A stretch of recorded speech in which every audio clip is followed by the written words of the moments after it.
ETV news కు స్వాగతం. ముఖ్యాంశాలు. తెలంగాణలో ప్రభుత్వ ఏర్పాటుకు కాంగ్రెస్ సమాయత్తం. నేడు సీఎల్పీ సమావేశం. ఎన్నికైన నేత పేరును అధిష్టానానికి నివేదించనున్న పరిశీలకులు. అస్తవ్యస్త పరిస్థితుల నుంచి 6 నెలల్లోనే పుంజుకున్న హస్తం పార్టీ. రేవంత్ రెడ్డి పీసీసీ పగ్గాలు చేపట్టాక దూకుడు. ఊపిరిలూదిన కర్ణాటక ఫలితాలు.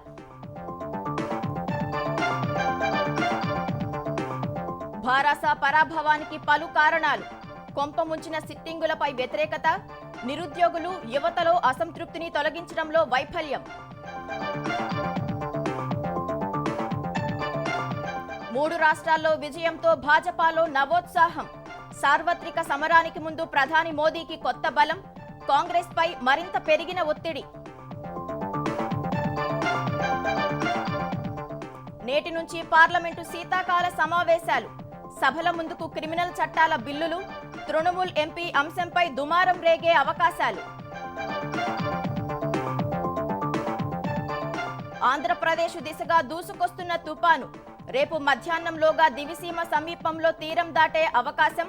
భారీ నుంచి అతి భారీ వర్ష సూచన. దళితులను వేధిస్తున్న వైకాపా సర్కారు గద్దె దించాలన్న లోకేష్. జగన్ పాలనలో 6,000 మందిపై దాడులు జరిగాయని పాదయాత్రలో ఆరోపణ.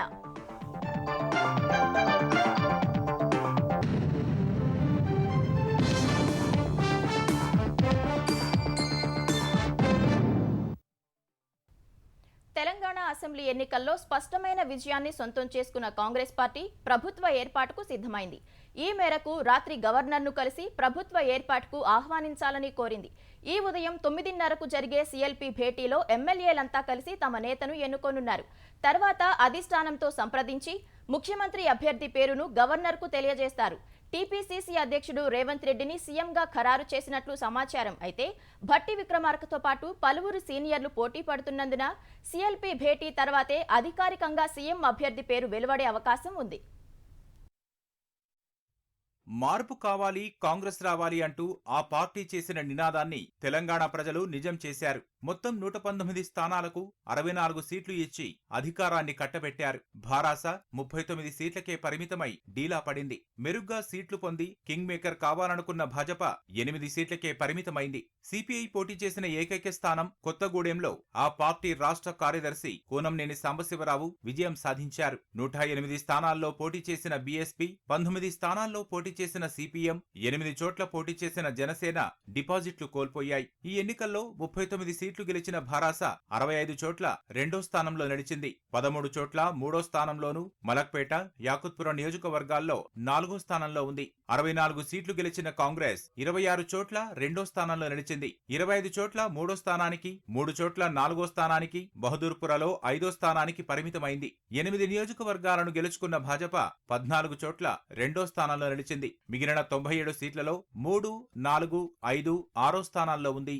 సిపిఐతో కలిసి 65 స్థానాలు గెలుచుకున్న కాంగ్రెస్ ప్రభుత్వ ఏర్పాటుకు సిద్ధమైంది. డిసెంబర్ 9న ఎల్బీ స్టేడియంలో ప్రమాణ స్వీకారం ఉంటుందని పలు సందర్భాల్లో రేవంత్ ప్రకటించినప్పటికీ అయితే అంతకంటే ముందే చేయాలని నిర్ణయించారు. హైదరాబాద్ లో మకాం వేసిన కర్ణాటక ఉప ముఖ్యమంత్రి డీకే శివకుమార్, ఏఐసీసీ రాష్ట్ర వ్యవహారాల పరిశీలకురాలు దీపాదాస్ మున్షి, ఇన్ఛార్జ్ ఠాక్రే, రేవంత్ రెడ్డి, ఎంపీ ఉత్తమ్ కుమార్ రెడ్డి, మాజీ ఎంపీ మల్లు రవి గత రాత్రే ఎన్నికైన ఎమ్మెల్యేలతో సమావేశం కావాలని నిర్ణయించారు. అయితే ఎమ్మెల్యేలంతా హైదరాబాద్ చేరుకోవడానికి ఆలస్యం కావడం వల్ల ఈ ఉదయం 9:30కు సీఎల్పీ సమావేశం ఏర్పాటు చేయాలని నిర్ణయించారు. ఈ సమావేశానికి డీకే శివకుమార్, బోసురాజు, అజయ్ కుమార్, జార్జ్, దీపాదాస్ మున్షి పరిశీలకులుగా హాజరవుతారు. ఎమ్మెల్యేలతో మాట్లాడిన తరువాత సీఎల్పీ చేసిన తీర్మానాన్ని కాంగ్రెస్ అధిష్టానానికి పంపిస్తారు. అక్కడి నుంచి వచ్చే సీఎం పేరును ఎమ్మెల్యేలకు చెప్పి అనంతరం గవర్నర్ను కలిసి అందజేస్తారు. రాత్రి గవర్నర్ తమిళిసైని కలిసిన కాంగ్రెస్ బృందం మెజార్టీ సాధించినందున ప్రభుత్వ ఏర్పాటుకు ఆహ్వానించాలని కోరింది.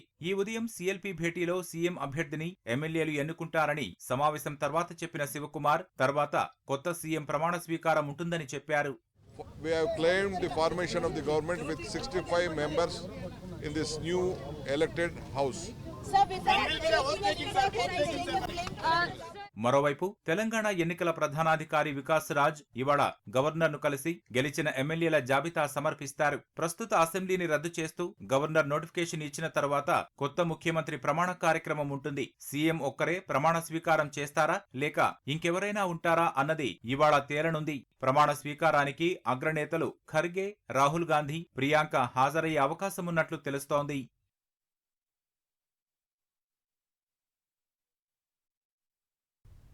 తెలంగాణలో 6 నెలల క్రితం వరకు అస్తవ్యస్తంగా ఉన్న కాంగ్రెస్ పరిస్థితి కర్ణాటక ఫలితాల తర్వాత అనూహ్యంగా పుంజుకుంది.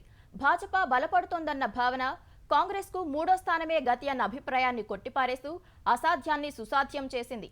భారస ప్రభుత్వ వైఫల్యాలను ప్రజల్లోకి తీసుకెళ్లడం సహా అధిష్టానం చొరవ, గ్యారంటీల పేరుతో 6 ప్రధాన హామీలు ఆ పార్టీని విజయ తీరానికి చేర్చాయి.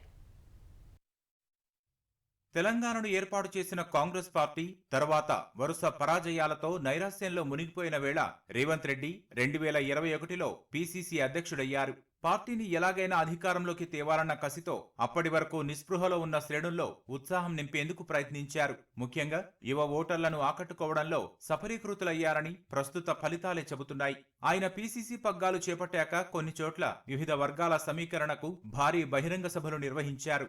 వాటికి పార్టీ అగ్రనేతలను ఆహ్వానించి తనదైన ముద్ర వేయడానికి ప్రయత్నించారు. మరోవైపు మునుగోడు ఉప ఎన్నికలో ఓటమి చెందిన భాజపాకు కర్ణాటకలో అధికారం కోల్పోవడం మరింత నష్టం కలిగించింది. ఇదే అదునుగా కాంగ్రెస్ మళ్లీ పుంజుకోసాగింది. కర్ణాటక ఫలితాల తర్వాత తెలంగాణలో కాంగ్రెస్ పై పలువురు నాయకులకు నమ్మకం కుదిరింది. కేసీఆర్ ప్రభుత్వాన్ని గద్దెదింపి అధికారంలోకి రాగలదని కాంగ్రెస్ వైపు మొగ్గు చూపారు.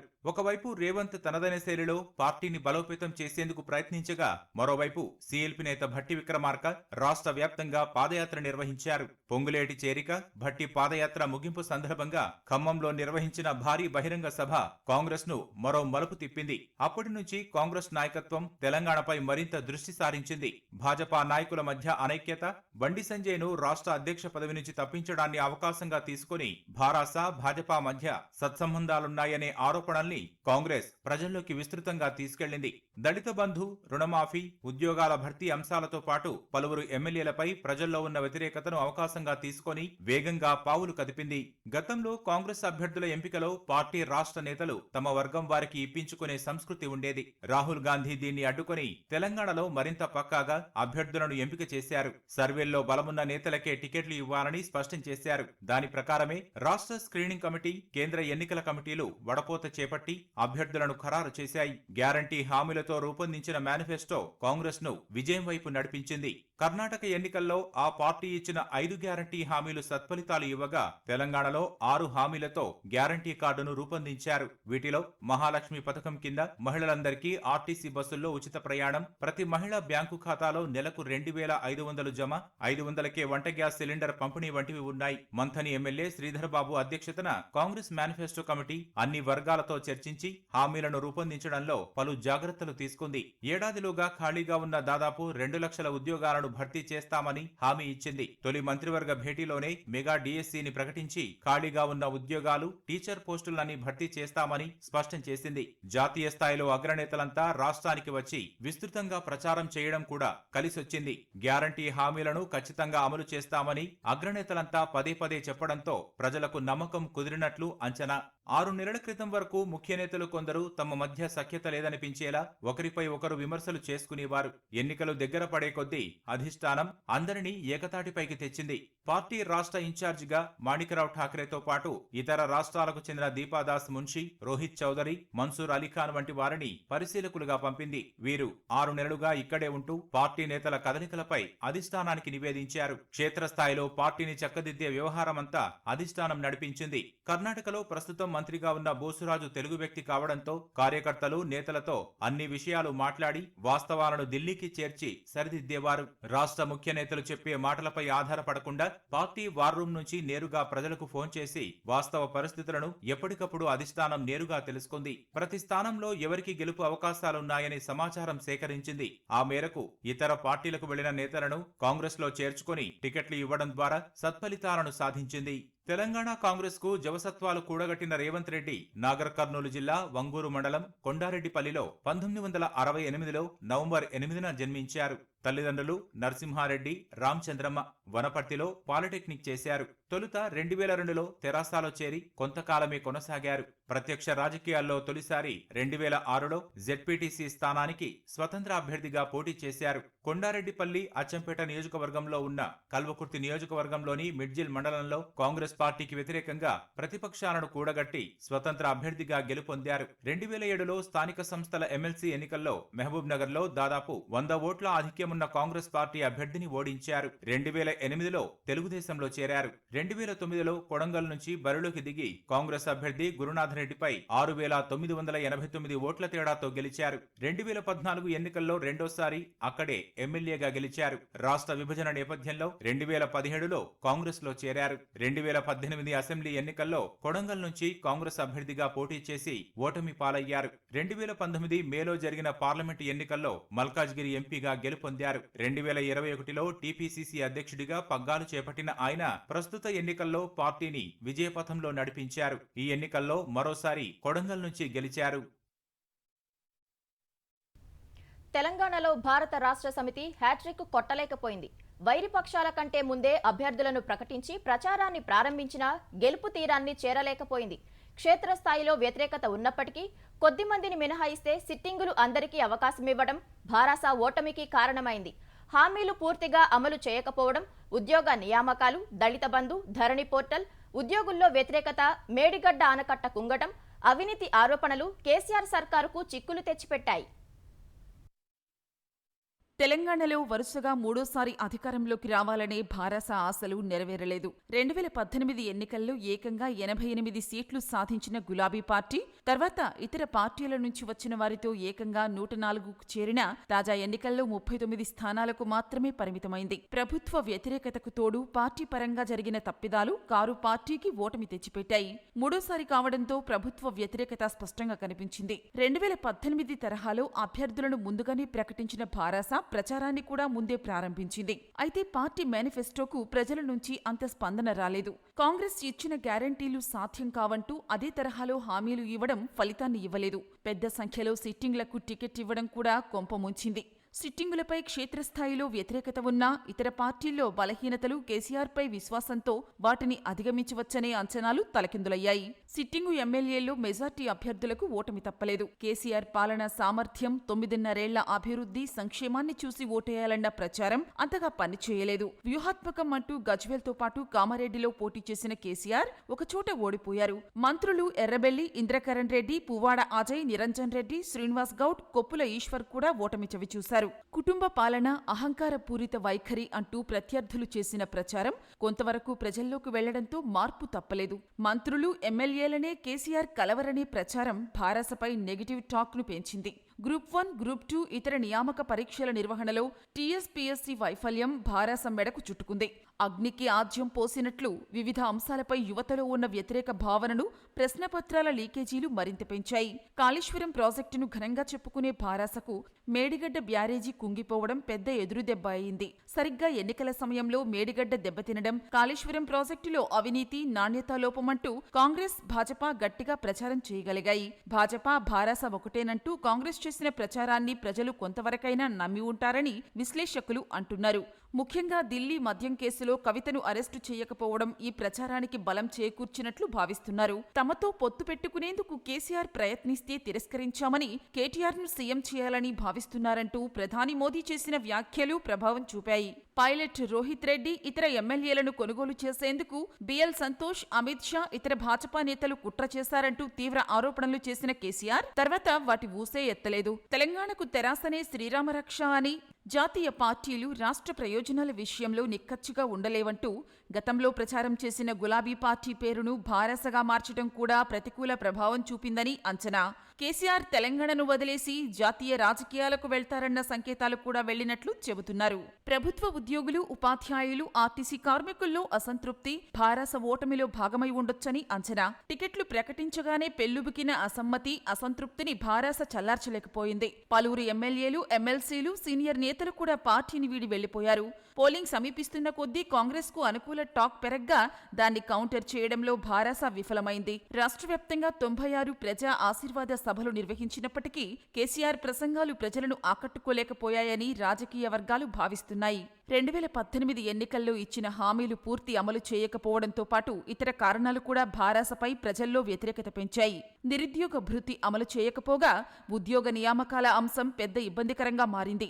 ఆశించిన వేగంగా ఉద్యోగ నియామకాలు జరగకపోవడం సహా గ్రూప్ 1 సహా ఇతర పరీక్షల పేపర్లు లీక్ కావడం సర్కార్ ప్రతిష్టకు మచ్చ తెచ్చిపెట్టాయి. దళిత బంధు పథకం అమలు కూడా కేసీఆర్ ప్రభుత్వానికి ప్రతిబంధకంగానే మారింది. కొంతమందికే ఇవ్వడంతో మిగతా వారిలో అసంతృప్తి నెలకొంది. ఇచ్చిన కొంతమంది విషయంలోనూ అవినీతి ఆరోపణలు వచ్చాయి. 2 పడకల గదుల ఇళ్ల విషయంలోనూ కొంతమందికి లబ్ధి చేకూరడం మెజార్టీ ఆశావహుల్లో అసంతృప్తికి కారణమైంది. ధరణి పోర్టల్తో వచ్చిన సమస్యలు ప్రభుత్వానికి చిక్కులు తెచ్చిపెట్టాయి. సార్వత్రిక ఎన్నికలకు సెమీఫైనల్గా భావించిన 4 రాష్ట్రాల ఎన్నికలు భాజపాకు నూతన ఉత్సాహాన్ని తెచ్చిపెట్టాయి. హిందీ బెల్టులో 3 రాష్ట్రాల్లోనూ కమలదళం జయభేరీ మోగించగా 2024 ఎన్నికలకు ముందు ప్రధాని మోదీకి కొత్త శక్తి లభించినట్లు అయింది. మరోవైపు 2018లో విజయం సాధించిన ఈ 3 రాష్ట్రాల్లోనూ అధికారం కోల్పోయిన కాంగ్రెస్ పార్టీ సార్వత్రిక సమరానికి ముందు బాగా డీలా పడింది. భారతీయ జనతా పార్టీ వచ్చే ఏడాది జరిగే సార్వత్రిక ఎన్నికలకు నవోత్సాహంతో దూసుకెళ్లేందుకు అవసరమైన అస్త్రశస్త్రాలు లభించాయి. సాధారణ ఎన్నికలకు ముందు జరిగిన కీలక అసెంబ్లీ ఎన్నికల్లో కమలదళం సత్తా చాటింది. 5 ఏళ్లకోసారి అధికారాన్ని మార్చే సంప్రదాయాన్నే రాజస్థాన్ ఓటర్లు కొనసాగించారు. అధికార కాంగ్రెస్ ను కాదని కమలానికే జై కొట్టారు. హోరాహోరీ తప్పదన్న ఎగ్జిట్ పోల్స్ అంచనాలను తలకిందులు చేస్తూ రాజస్థాన్లో భాజపా సంపూర్ణ మెజార్టీతో అధికారాన్ని కైవసం చేసుకుంది. రాజస్థాన్లో 199 స్థానాలకు జరిగిన ఎన్నికల్లో భాజపా 115 స్థానాలు గెలుచుకుంది. కాంగ్రెస్ పార్టీ 70 స్థానాలకే పరిమితమైంది. ఇతరులు 14 స్థానాల్లో గెలిచారు. ఓట్ల శాతం పరంగానూ భాజపా పైచేయి సాధించింది. కమలం పార్టీకి 41.69% ఓట్లు రాగా కాంగ్రెస్ పార్టీకి 39.53% ఓట్లు వచ్చాయి. సుమారు 2% ఓట్లతోనే అధికారం మారిపోయింది. సీఎం గహ్లోత్, మాజీ ఉప ముఖ్యమంత్రి సచిన్ పైలట్ వర్గాల మధ్య కుమ్ములాటలు కాంగ్రెస్ కొంపముంచినట్లు కనిపిస్తోంది. మొత్తం 25 మంది మంత్రుల్లో 17 మంది ఓటమి పాలయ్యారు.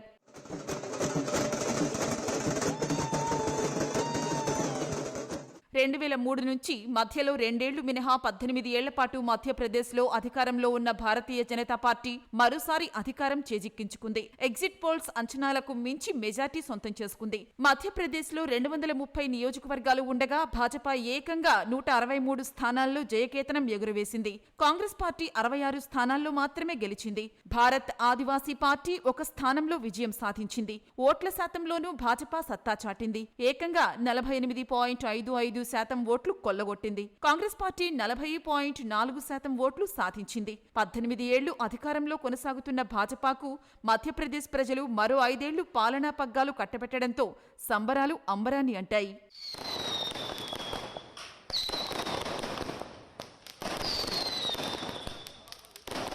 ఛత్తీస్గఢ్లోనూ ఎగ్జిట్ పోల్స్ అంచనాలను తారుమారు చేస్తూ భాజపా భారీ విజయాన్ని సొంతం చేసుకుంది. మొత్తం 90 అసెంబ్లీ నియోజకవర్గాలు ఉన్న ఛత్తీస్గఢ్లో భాజపా 54 స్థానాల్లో విజయం సాధించింది. కాంగ్రెస్ 35 చోట్లే గెలిచింది. గోండ్వానా గణతంత్ర పార్టీ 1 చోట గెలుపొందింది. 15 ఏళ్లు అధికారంలో ఉన్న భాజపా పాలనకు 2018లో తెరదించి కాంగ్రెస్ అధికారంలోకి రాగా ఈసారి మళ్లీ భాజపా సీఎం పీఠాన్ని చేజిక్కించుకుంది. రికార్డు స్థాయిలో 46.27% ఓట్లను దక్కించుకుంది.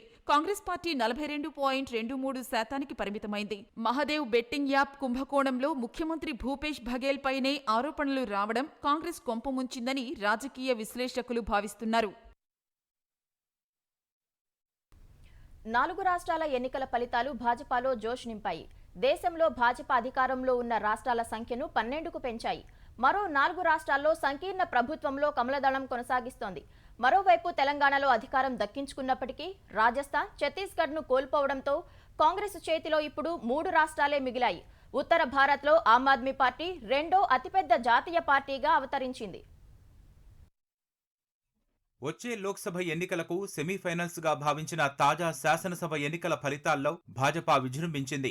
ఆదివారం వెలువడ్డ 4 రాష్ట్రాల ఎన్నికల ఫలితాల్లో 3 విజయం సాధించిన భాజపా మొత్తం 12 రాష్ట్రాలకు తన అధికారాన్ని విస్తరించింది. మరో 4 రాష్ట్రాల్లో సంకీర్ణ ప్రభుత్వంలో ఉండడంతో దేశవ్యాప్తంగా 16 రాష్ట్రాలకు తన బలాన్ని పెంచుకుంది. భాజపా ప్రస్తుతం ఉత్తరాఖండ్, హర్యానా, ఉత్తరప్రదేశ్, గుజరాత్, గోవా, అసోం, త్రిపుర, మణిపూర్, అరుణాచల్ ప్రదేశ్ లో అధికారంలో ఉంది. తాజా ఫలితాలతో మధ్యప్రదేశ్, రాజస్థాన్, ఛత్తీస్గఢ్ లోనూ పాగా వేసింది. మహారాష్ట్ర, మేఘాలయ, నాగాలాండ్, సిక్కింలలో భాజపా సంకీర్ణ ప్రభుత్వంలో భాగంగా కొనసాగుతోంది. మరోవైపు దేశంలో రెండో అతిపెద్ద జాతీయ పార్టీగా ఉన్న కాంగ్రెస్ తెలంగాణలో అధికారంలోకి రాగా రాజస్థాన్, ఛత్తీస్గఢ్ ను కోల్పోయింది. ప్రస్తుతం కర్ణాటక, హిమాచల్ ప్రదేశ్ లో మాత్రమే కాంగ్రెస్ అధికారంలో ఉంది. తెలంగాణలో విజయంతో 3 రాష్ట్రాలకు విస్తరించింది. బీహార్, జార్ఖండ్ లో సంకీర్ణ ప్రభుత్వంలో కొనసాగుతోంది. తమిళనాడులో డీఎంకేతో మిత్రపక్షంగా ఉన్నప్పటికీ ప్రభుత్వంలో భాగస్వామిగా లేదు. ప్రస్తుతం దేశంలో భాజపా, కాంగ్రెస్, ఆప్, బీఎస్పీ, సిపిఎం, ఎన్పీపీ జాతీయ పార్టీ హోదా కలిగి ఉన్నాయి. దేశంలో 3వ అతిపెద్ద జాతీయ పార్టీగా ఉన్న ఆమ్ ఆద్మీ ఉత్తర భారత్ లో 2వ అతిపెద్ద పార్టీగా అవతరించింది. ప్రస్తుతం ఢిల్లీ, పంజాబ్ లో ఆప్ అధికారంలో ఉంది. పార్లమెంటు శీతాకాల సమావేశాలు నేటి నుంచి ఈ నెల 22 వరకు జరగనున్నాయి. పార్లమెంటరీ వ్యవహారాల శాఖ మంత్రి ప్రహ్లాద్ జోషి ప్రసంగంతో సమావేశాలు ప్రారంభం కానున్నాయి. కొత్త క్రిమినల్ చట్టాలపై శీతాకాల సమావేశాల్లో చర్చించే అవకాశం ఉంది. వీటితో పాటు పెండింగ్లో ఉన్న ప్రధాన ఎన్నికల కమిషనర్ల నియామకాలకు సంబంధించిన బిల్లులు సభల ముందుకొచ్చే అవకాశం ఉంది. డబ్బు తీసుకుని లోక్సభలో ప్రశ్నలు అడిగారని ఆరోపణలు ఎదుర్కొంటున్న తృణమూల్ కాంగ్రెస్ ఎంపీ మహువా మొయిత్రాపై వేటు వేసేందుకు కేంద్రం సిద్ధమైనట్లు తెలుస్తోంది. మహువా బహిష్కరణకు సిఫార్సు చేసే నివేదికను లోక్సభ ఎథిక్స్ కమిటీ సభలో ప్రవేశపెట్టనుందని సమాచారం. పార్లమెంటులో భాజపాను ఎదుర్కొనేందుకు విపక్ష ఇండియా కూటమి నాయకులు సిద్ధమవుతున్నారు. ఉభయ సభల్లో అనుసరించాల్సిన వ్యూహాలపై చర్చించేందుకు నేడు సమావేశం కానున్నారు. ప్రతిపక్షాలు పార్లమెంటుకు అంతరాయం కలిగిస్తే ఆదివారం వచ్చిన దానికంటే దారుణమైన ఫలితాలు ఎదుర్కోవాల్సి వస్తుందని ప్రహ్లాద్ జోషి అన్నారు. ఏ అంశంపైనైనా చర్చకు తాము సిద్ధంగా ఉన్నామని, అయితే స్వల్పకాలిక చర్చ కోరినప్పుడు సభకు అంతరాయం కలిగించరాదని కోరారు. నైరుతి బంగాళాఖాతం మీదుగా ఏర్పడిన మిచాంగ్ తుపాను మంగళవారం తీవ్ర తుపానుగా బలపడనుంది. దక్షిణ కోస్తా, ఉత్తర తమిళనాడు తీరాలకు ఆనుకొని పశ్చిమ మధ్య బంగాళాఖాతంకు చేరుకుంటుందని వాతావరణ శాఖ అంచనా వేసింది. దక్షిణ కోస్తా తీరానికి సమాంతరంగా పయనిస్తూ మంగళవారం తీరం దాటనుందని అంచనా వేసింది. మిచాంగ్ ప్రభావంతో 2 రోజుల పాటు ఆంధ్రప్రదేశ్లో పలుచోట్ల భారీ నుంచి అతి భారీ వర్షాలు పడే అవకాశం ఉందని తెలిపింది. తీరం వెంబడి గరిష్టంగా 110 కిలోమీటర్ల వేగంతో గాలులు వీస్తాయని పేర్కొంది. ఇప్పటికే మిచాంగ్ తుపాను పరిస్థితులను పర్యవేక్షించేందుకు ముంపు ప్రభావిత ప్రాంత ప్రజలను సురక్షిత సహాయక శిబిరాలకు తరలించేందుకు అధికార యంత్రాంగం ఏర్పాట్లు చేసింది. తుపాను ప్రభావిత ప్రాంతాల్లో వైద్య శిబిరాలను ఏర్పాటు చేసుకోవాలని, వైద్య ఆరోగ్య సిబ్బంది హెడ్ క్వార్టర్లలో అందుబాటులో ఉండాలని డిఎంహెచ్ఓలకు ఆరోగ్య కుటుంబ సంక్షేమ శాఖ కమిషనర్ జె నివాస్ ఆదేశాలు జారీ చేశారు. తుపాను ప్రభావిత జిల్లాలలో ఎన్డీఆర్ఎఫ్, ఎస్డీఆర్ఎఫ్ బృందాలను మోహరించారు. తుపాను దృష్ట్యా తీర ప్రాంతాల్లో ఇవాళ, రేపు పాఠశాలలకు ప్రభుత్వం సెలవులు ప్రకటించింది. 4 ఏళ్ల వైకాపా పాలనలో 6,000 మంది దళితులపై దాడులు జరిగాయని తెలుగుదేశం జాతీయ ప్రధాన కార్యదర్శి నారా లోకేష్ ఆరోపించారు. కాకినాడ జిల్లాలో దళిత గళం పేరిట నారా లోకేష్ దళితులతో ముఖాముఖి నిర్వహించారు. ఈ కార్యక్రమానికి హాజరైన డ్రైవర్ సుబ్రహ్మణ్యం తల్లిదండ్రులు తమ బిడ్డను ఎమ్మెల్సీ అనంతబాబు హత్య చేస్తే ఇప్పటికీ చర్యలు తీసుకోలేదని వాపోయారు. కోడికత్తి కేసులో 6 ఏళ్లుగా శ్రీనివాస్ను బయటకు రానియకుండా వైకాపా ప్రభుత్వం అడ్డుపడుతోందని అతడి కుటుంబ సభ్యులు లోకేష్ ఎదుట ఆవేదన వ్యక్తం చేశారు. వారిని ఓదార్చిన లోకేష్, జగన్ ముఖ్యమంత్రి అయ్యాక దళితులపై దాడులు పెరిగిపోయాయని, గొంతెత్తి మాట్లాడే పరిస్థితి లేదని ధ్వజమెత్తారు. వైకాపా ప్రభుత్వం రద్దు చేసిన 27 ఎస్సీ సంక్షేమ పథకాలను అధికారంలోకి వచ్చిన 100 రోజుల్లో పునరుద్ధరిస్తామని హామీ ఇచ్చారు. ఇక్కడున్న దళిత సోదరులందరినీ ఒక్కసారి ఆలోచించమంటున్నా. సామాజిక న్యాయం అనేది కేవలం ఒక తెలుగుదేశం పార్టీ వల్లనే సాధ్యం. ఈ సైకో ముఖ్యమంత్రి అయిన దగ్గర నుంచి ఎప్పుడు లేని విధంగా పెద్ద ఎత్తున దళితుల పైన దాడి జరుగుతున్నాయి. దళితులు గొంతు విప్పి మాట్లాడే పరిస్థితి ఈ రోజు లేదు. ఇక్కడున్న దళితుల్ని, రాష్ట్ర వ్యాప్తంగా ఉన్న దళితుల్ని కోరుతున్నా, మన గలం విప్పాలా. ఆ సైకో జగన్ తాడేపల్లి కొంపలో కుర్చీ నుంచి కింద పడే విధంగా మనందరం పోరాడాలని ఈ సభాముఖంగా దళిత సోదరులందరినీ నేను కోరుతున్నా. ఆస్ట్రేలియాతో జరిగిన 5 మ్యాచ్ల టీ20 సిరీస్ను భారత జట్టు 4-1 తేడాతో కైవసం చేసుకుంది. చివరిదైన 5వ టీ20లో భారత్ 6 పరుగుల తేడాతో విజయం సాధించింది. రాత్రి బెంగళూరు వేదికగా జరిగిన ఈ మ్యాచ్లో టాస్ ఓడి తొలుత బ్యాటింగ్ చేసిన భారత జట్టు నిర్ణీత 20 ఓవర్లలో 8 వికెట్ల నష్టానికి 160 పరుగులు చేసింది.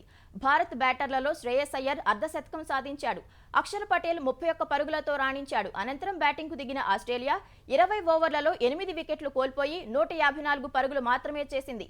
బెన్ మెక్డార్మిట్ 54 పరుగులతో మెరిశాడు. భారత బౌలర్లలో ముఖేష్ కుమార్ 3, బిష్నోయ్, హర్షదీప్ సింగ్ చెరో 2 వికెట్లు తీశారు.